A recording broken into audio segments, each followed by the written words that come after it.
2025వ సంవత్సరంలో సునామీ వస్తుందని రయో టాట్సుకి గారు చెబుతున్నారు.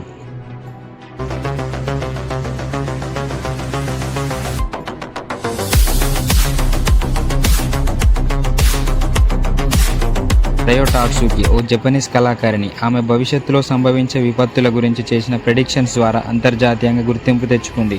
ఈ ప్రెడిక్షన్స్ ఆమె కళల ద్వారా వస్తాయని ఆమె చెబుతుంది. ఆమె గతంలో చేసిన అనేక ఖచ్చితమైన ప్రెడిక్ట్స్ కారణంగా ఆమెను జపాన్ యొక్క బాబా వంగా అని కూడా అంటారు. టాట్సుకి ప్రధానంగా వంగా కళాకారిణిగా ప్రసిద్ధి చెందింది. 1980 సంవత్సరం నుండి ఆమె తన కళల ఆధారంగా 1999వ సంవత్సరంలో ఐసా ఫ్యూచర్ అనే వంగాను ప్రచురించింది.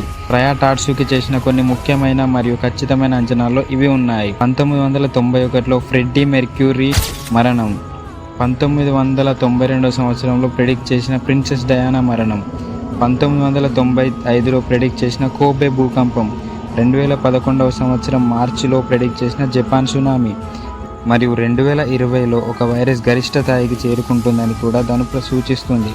కొంతమంది ఈ వైరస్ని కోవిడ్-19 మహమ్మారిగా పేర్కొన్నారు. ప్రిన్సెస్ డయానా మరణం గురించి ఆమె మాట్లాడుతూ ఈ కళ చాలా అస్పష్టంగా మరియు గుర్తించుకోవడం చాలా కష్టంగా ఉందని వివరించింది. అయితే ఆమె మేల్కొన్న వెంటనే తన డైరీలో డయానేనా చనిపోయిందా అని రాసుకుంది. అలాగే తన కళలో ప్రచురించిన మైలను గీసుకుంది.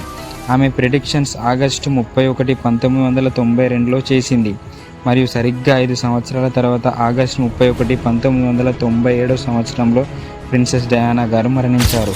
ఆమె ఇటీవల మరియు విస్తృతంగా చర్చించిన అంచనా ఏమిటంటే 2025 సంవత్సరంలో ఒక మెగా సునామీ జపాన్ మరియు ఆ చుట్టుపక్కల దేశాలను తాకుతుందని ఆమె నమ్ముతుంది.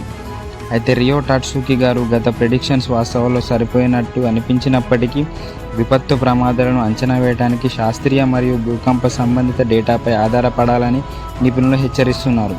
ఈ సంఘటనపై మీ అభిప్రాయం ఏంటో కామెంట్లో తెలియజేయండి. వీడియో ఇన్ఫర్మేటివ్గా అనిపిస్తే లైక్ చేసి వెంటనే ఛానల్కి సబ్స్క్రైబ్ అయిపోండి.